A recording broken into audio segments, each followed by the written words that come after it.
palavra do Senhor, já não ofertamos na casa do Senhor ainda, né? Então vamos estar ofertando e dizimando. Agora é o momento de você estar ofertando e dizimando na presença do Senhor. Que você possa estar com o coração voltado, com o coração em paz.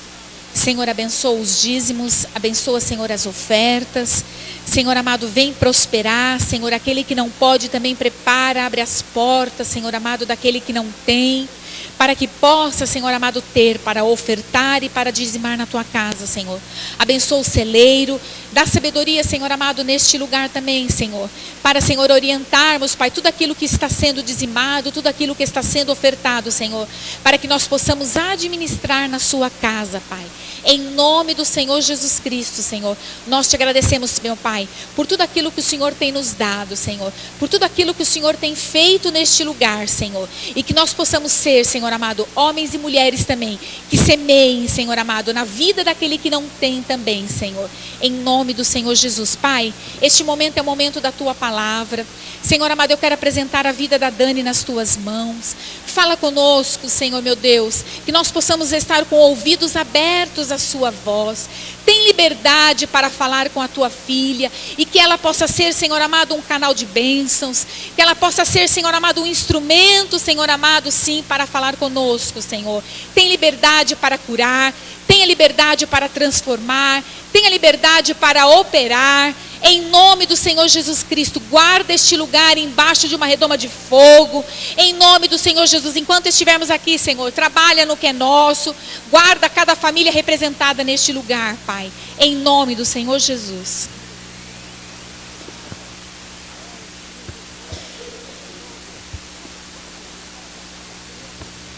A paz, igreja, podem sentar.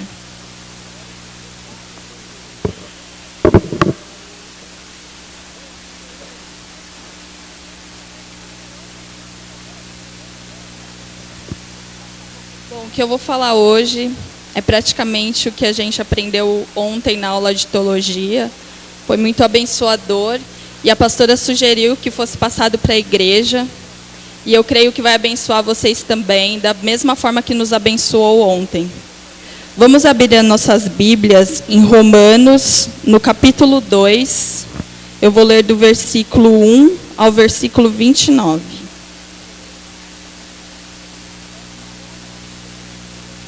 Romanos 2, versículo 1. Eu vou ler do 1 ao 29. Desculpa, irmãos, é capítulo 2, tá? Todo mundo achou? Portanto, você que julga os outros é indesculpável, pois está condenando a si mesmo naquilo que julga, visto que você que julga pratica as mesmas coisas. Sabemos que o juízo de Deus contra os que praticam tais coisas é conforme a verdade. Assim, quando você, um simples homem, os julga, mas pratica as mesmas coisas, pensa que escapará do juízo de Deus? Ou será que você despreza as riquezas de sua bondade, tolerância e paciência, não reconhecendo que a bondade de Deus o leva ao arrependimento? Contudo, por causa da sua teimosia e do seu coração obstinado, você está acumulando ira contra si mesmo para o dia da ira de Deus, quando se revelará o seu justo julgamento. Deus retribuirá a cada um conforme o seu procedimento. Ele dá vida eterna aos que, persistindo em fazer o bem, buscam a glória, honra e imortalidade. Mas haverá ira e indignação para os que são egoístas, que rejeitam a verdade e seguem a injustiça. Haverá tribulação e angústia para todo ser humano que pratica o mal, primeiro para o judeu, depois para o grego. Mas glória, honra e paz para todo aquele que pratica o bem, primeiro para o judeu, depois para o grego. Pois em Deus não há parcialidade. Todo aquele que pecar sem a lei também perecerá. E todo aquele que pecar pela lei será julgado. Porque não são os que ouvem a lei que são justos aos olhos de Deus, mas os que obedecem à lei, estes serão declarados justos. De fato, quando os gentios que não têm lei praticam naturalmente o que ela ordena, tornam-se lei para si mesmo, embora não possuam lei. Pois mostram que as exigências da lei estão gravadas em seus corações. Disso dão testemunho também à consciência e aos pensamentos deles, ora recusando-os, ora defendendo-os. Isso acontecerá no dia em que Deus julgar os segredos dos homens, mediante Jesus Cristo, conforme o declara o meu evangelho. Ora, você que leva o nome de judeu, apoia-se na lei e orgulha-se em Deus. Se você conhece a vontade de Deus e aprova o que é superior, por que é instruído pela lei? Se está convencido de que é guia de cegos, luz para os que estão em trevas, instrutor de insensatos, mestre de crianças, por que tem na lei a expressão do conhecimento e da verdade? Então você que ensina os outros, não ensina a si mesmo? Você que prega contra o furto, furta? Você que diz que não deve adulterar, adultera? Você que detesta ídolos, rouba-lhes os templos? Você que se orgulha na lei, desonra a Deus desobedecendo a lei? Como está escrito, o nome de Deus é blasfemado entre os gentios por causa de vocês. A circuncisão tem valor se você obedece à lei, mas se você desobedece à sua lei, a circuncisão já se tornou incircuncisão. Se aqueles que não são circuncidados obedecem aos preceitos da lei, não serão eles considerados circuncidados? Aquele que não é circuncidado fisicamente, mas obedece à lei, condenará você, que tendo a lei escrita e a circuncisão é transgressor da lei. Não é o judeu não é judeu quem é apenas exteriormente, nem é circuncisão a quem é meramente exterior e física. Não, judeu é quem é interiormente, e circuncisão é operada no coração, pelo Espírito e não pela lei escrita. Para estes, o louvor não provém dos homens, mas provém de Deus. Vamos ler 3 versículos do próximo capítulo, capítulo 3. Que vantagem há então em ser judeu, ou que utilidade há na circuncisão? Muita, em todos os sentidos, principalmente porque aos judeus foram confiadas a palavra de Deus. Que importa se algum deles foram infiéis? A sua infidelidade anulará a fidelidade de Deus? Amém.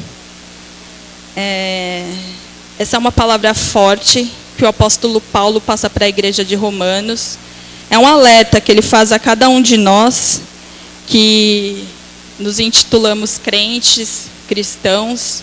É um alerta que ele faz para cada um de nós, para que nós sejamos cristãos de verdade. Só um momentinho aqui, irmãos.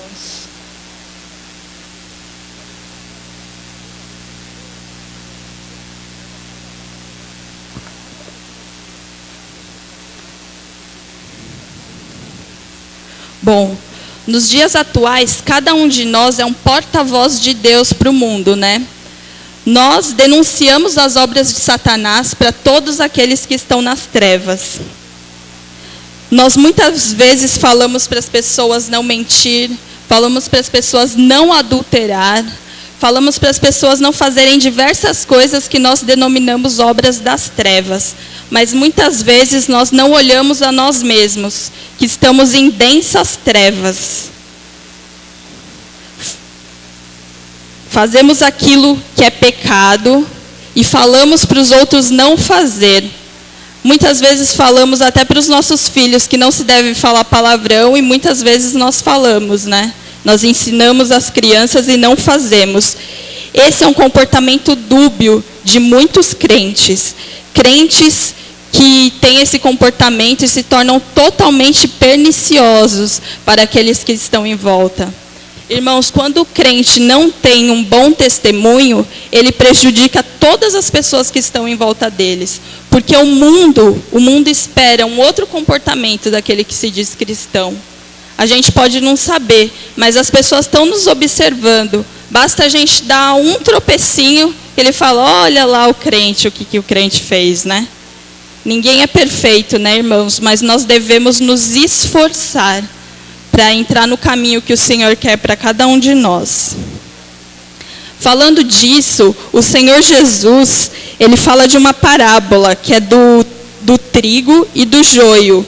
Essa parábola está em Mateus 13, 24. Vamos abrir, é bem pequenininha, rapidinho. Mateus 13, 24. Você pode ler, pastor? Isso.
Agora, lê o versículo 36 ao 43. Ele vai dar a explicação dessa parábola. Então, ele deixou a multidão e foi para casa. Seus discípulos aproximaram-se dele e disseram, explica-nos a parábola do joio no campo. Ele respondeu, aquele que semeou a boa semente é o Filho do Homem. O campo é o mundo e a boa semente são os filhos do reino.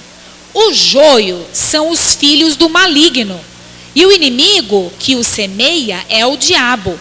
A colheita é o fim desta era e os encarregados da colheita são os anjos. Assim como o joio é colhido e queimado no fogo, assim também acontecerá no fim desta era. O Filho do Homem enviará os seus anjos e eles tirarão do seu reino tudo o que faz tropeçar e todos os que praticam o mal. Eles os lançarão na fornalha ardente, onde haverá choro e ranger de dentes. Então os justos brilharão como o sol no reino do seu Pai. Aquele que tem ouvidos, ouça. Amém. Aqui Jesus fala de duas espécies de cristão, que são muito parecidos, na aparência só, porque interiormente são totalmente diferentes. Um é o trigo, outro é o joio. Jesus disse que o trigo e o joio estão plantados muitas vezes juntos, né? Só que se a gente for arrancar o joio, pode ser que a gente arranque um trigo junto também, né? E essa colheita quem faz é o Senhor Jesus. O que o joio faz? O joio é aquela pessoa que é um crente falso. Aquela pessoa que aqui dentro da igreja é uma coisa e quando sai, ela faz coisa totalmente diferente. Irmãos, nós temos que ser crente tanto dentro da igreja quanto fora. Aqui dentro da igreja é fácil ser crente. Difícil é ser crente lá fora, quando as propostas do pecado vêm. Igual aquela música do Thales, quando as propostas vêm, quando o pecado vem. Nós precisamos dizer que nós somos amigos de Deus, que nós escolhemos Deus, né? Então, vamos começar a viver tudo aquilo que pregamos. Nós somos porta-voz de Jesus aqui na terra. Muitas vezes, para uma pessoa se render a Jesus, basta que nós tenhamos um bom testemunho. O bom testemunho do cristão. Como é bênção quando a gente está cercada por cristãos verdadeiramente cheios do Espírito Santo é uma bênção, né, irmãos? Então, um bom testemunho faz toda a diferença. Eu separei algumas verdades espirituais que eu extraí do texto de Romanos. A primeira é: os verdadeiros cristãos devem deixar de lado toda a hipocrisia, pois ela mata a genuína fé.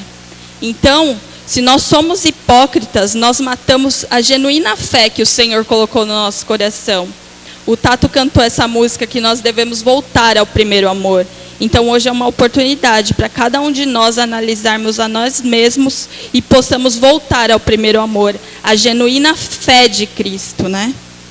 A segunda verdade espiritual que eu extraí desse texto é o seguinte: o verdadeiro cristão deve declarar guerra ao pecado, deve abrir mão de tudo que o afasta de Deus. Devemos guerrear contra o pecado a todo momento, devemos vigiar e orar para não cairmos em tentação.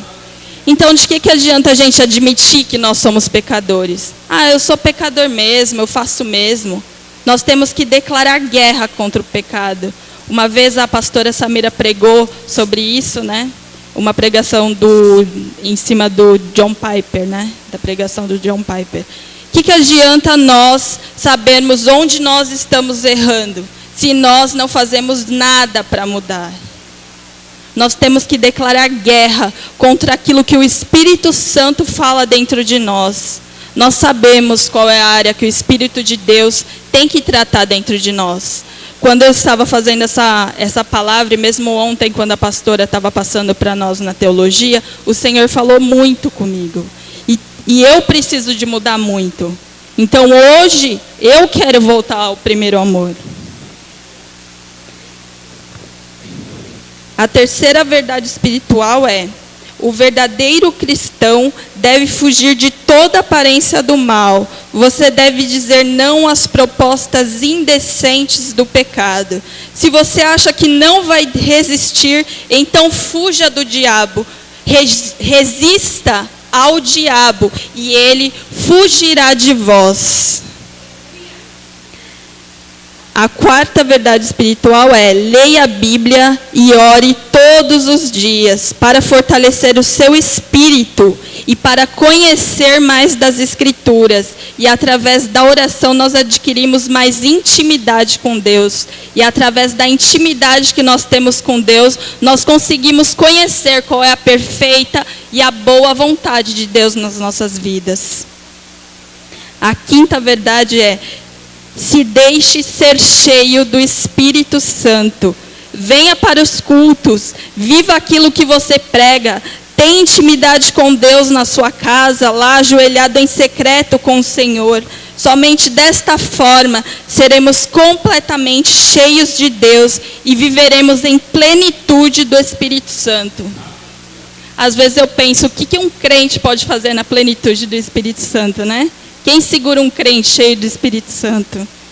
E nós só poderemos alcançar a plenitude do Espírito Santo e só poderemos ser cheios a ponto de transbordar se nós tivermos santidade na nossa vida. Se nós dizemos não ao pecado, porque Deus não trabalha com vaso sujo. Nós temos que limpar o vaso para Deus jogar óleo novo. Desta forma, nós fazemos desta forma, Deus vai se manifestar em nossas vidas. E a glória de Deus vai ser conosco. E nós poderemos ver grandes coisas, grandes milagres acontecer através das nossas vidas. Quando a glória do Senhor se manifestar em nós. Quando a glória do Senhor se manifesta em nós, nós impactamos vidas. Nós impactamos um bairro. Nós impactamos uma igreja. Nós impactamos, irmãos, a vida das pessoas com o poder do Espírito Santo de Deus, quando a glória do Senhor se manifesta em nós. E quando a glória se manifesta em nós, nós estamos dentro da vontade do Senhor, e é isso que o Senhor quer para as nossas vidas. Então nós precisamos nos santificar, porque sem santidade ninguém verá a Deus. Hoje Deus nos convida, Ele nos dá um alerta, mas depois Ele vem passar a mão nas nossas cabeças, né? Porque o nosso Deus, ele é muito bom. Ele nos chama a atenção, mas ele também fala assim, ó, ele nos convida hoje a ser cheio dele. Nós precisamos ser cheios, não só cheios. Não basta ser cheio, nós temos que transbordar. Amém? Transbordar do poder dele. Mas precisamos fazer, para que tudo isso aconteça, nós precisamos fazer um concerto com o Senhor. Nós precisamos renovar a nossa aliança com o Senhor. Nós precisamos ir lá atrás, ver onde nós caímos, né? Nós precisamos sondar os nossos corações, examinando a nós mesmos, né? Examinamos a nós mesmos com a ajuda do Espírito Santo de Deus. Irmãos, às vezes vocês podem estar pensando, meu Deus, mas assim é tão difícil eu deixar o meu erro. O pecado é tão forte, as amarras do pecado na minha vida é tão forte. Mas, irmãos, não há nada mais forte do que o poder de Deus. Ele quebra todas as amarras, ele estoura todas as correntes. Eu creio que hoje, se você se posicionar diante de Deus, com fé, com vontade de mudar, com coração contrito, o Senhor vai fazer grandes coisas na sua vida. Todo dia é dia de recomeçar. Então, se hoje você se encontra caído, se o diabo te envergonhou, se o pecado te envergonhou, hoje o Senhor te levanta, em nome de Jesus. Basta que você se arrependa de todo o coração. Deus está pronto a perdoar, irmãos, mas nós precisamos nos arrepender de todo o coração. Deus nos convida a viver um evangelho de verdade. Um evangelho sem máscaras, um evangelho sem aparência. É esse evangelho que o Senhor Jesus quer que nós vivamos. O evangelho que é poderoso, aquele evangelho que nós não nos envergonhamos, porque é poder de Deus para a salvação de todo aquele que crê. Em Hebreus 3:7 diz assim, que se hoje, 3, 7 e 8, que se hoje nós ouvirmos a voz do Espírito Santo, que nós não endureçamos o nosso coração. Então, se você acha que o Espírito Santo está falando com você hoje, deixa ele falar. Abre o seu coração, não endureça o seu coração não. Deus quer fazer algo novo na sua vida hoje. Irmãos, e vale a pena dizer não ao pecado. Porque vocês, na Bíblia, ela fala que grande é a recompensa daqueles que dizem não ao pecado, né? A recompensa é de que um dia nós vamos ser recebidos pelo Senhor Jesus na glória. Aleluia. Oh, aleluia. Oh, irmãos, quando o Senhor Jesus vir nos buscar, como vai ser grande esse dia, irmãos. Seja forte e corajoso. Tenha coragem de dizer não ao pecado. A recompensa é grande, irmãos. O Senhor está às portas. O Senhor vem nos buscar. Aleluia. Aleluia. Tem um pregador que eu gosto muito. O nome dele é Max Lucado. E ele escreveu uma frase linda, assim. Ele foi muito sensível ao que o Espírito Santo queria falar para ele. Ele diz assim, ó: algum dia Deus irá enxugar as suas lágrimas. As mesmas mãos que criaram os céus irão tocar o seu rosto. As mesmas mãos que formaram as montanhas irão acariciar o seu rosto. As mesmas mãos que sofreram em agonia quando os pregos romanos as atravessaram, irão algum dia limpar da sua face toda lágrima para sempre. Irmão, a recompensa é grande, a luta é grande, mas a recompensa é muito maior.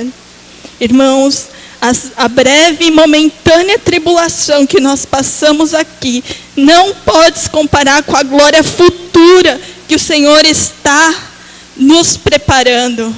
Irmãos, o Senhor, Ele vai voltar, irmãos. Muitos pregadores não pregam mais sobre a volta de Jesus.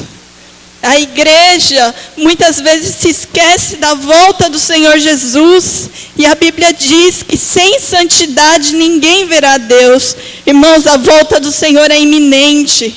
A volta do Senhor é iminente. Que nós sejamos como os crentes da igreja perseguida. Os crentes da igreja perseguida não podem se esconder. Ou eles são crentes, ou eles são crentes. Que nós possamos fazer uso da nossa liberdade. Para que nós possamos ser crentes de verdade, irmãos. O Senhor quer fazer coisas novas no meio dessa igreja. O Senhor quer fazer coisas novas na sua vida. Dá espaço para o Senhor. Dá espaço para o Senhor, Ele quer trabalhar na sua vida. Não desista de Deus não, Deus não desiste de você. Se você caiu, levanta, Deus vai te ajudar. Caiu de novo, levanta de novo, Deus vai te ajudar. Ele é Deus de recomeço, Ele é Deus de coisas novas. Tenha força, seja corajoso. Diga não ao pecado, declare guerra ao pecado na sua vida. Para finalizar, eu quero ler Romanos 6, 23.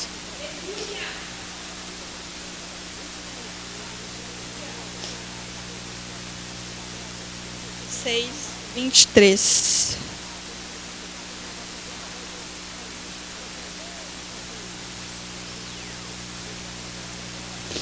Pois o salário do pecado é a morte, mas o dom gratuito de Deus é a vida eterna em Cristo Jesus, nosso Senhor.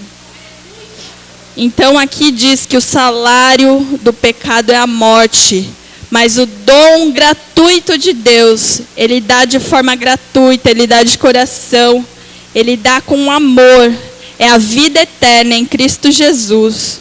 Hoje o Senhor te convida a viver uma nova vida com Ele, a ser um cristão de verdade. Hoje o Senhor te convida a provar da verdadeira glória dEle. Hoje o Senhor te convida a viver em plenitude do Espírito Santo. Feche seus olhos. Ouça esse hino. Esse hino fala assim: quando a glória do Senhor se manifestar em nós, todo joelho se dobrará e toda língua confessará que Jesus Cristo é o Senhor. Isso quando a glória do Senhor se manifesta nas nossas vidas.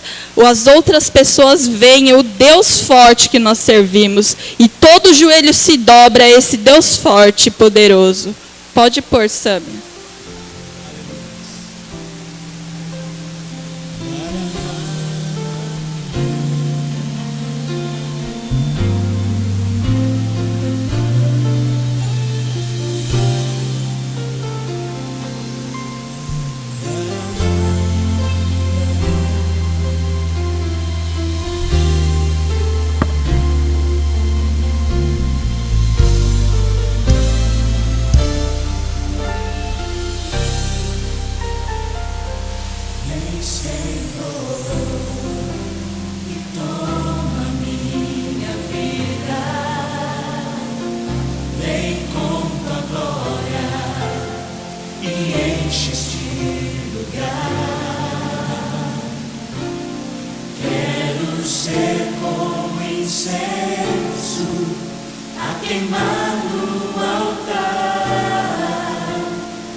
Glória a Deus, irmãos. Glória a Deus. Que a glória do Senhor possa se manifestar na vida de cada um que está aqui. E eu queria fazer um convite para aquele que ainda não sentiu o poder de Deus ainda na sua vida.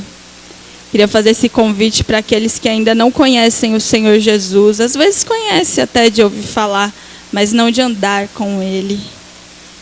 Eu quero fazer esse convite para você que quer aceitar o Senhor Jesus no seu coração hoje.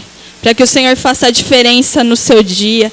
Para que o Deus forte e poderoso venha fazer parte do seu dia a dia. Venha fazer parte da sua luta.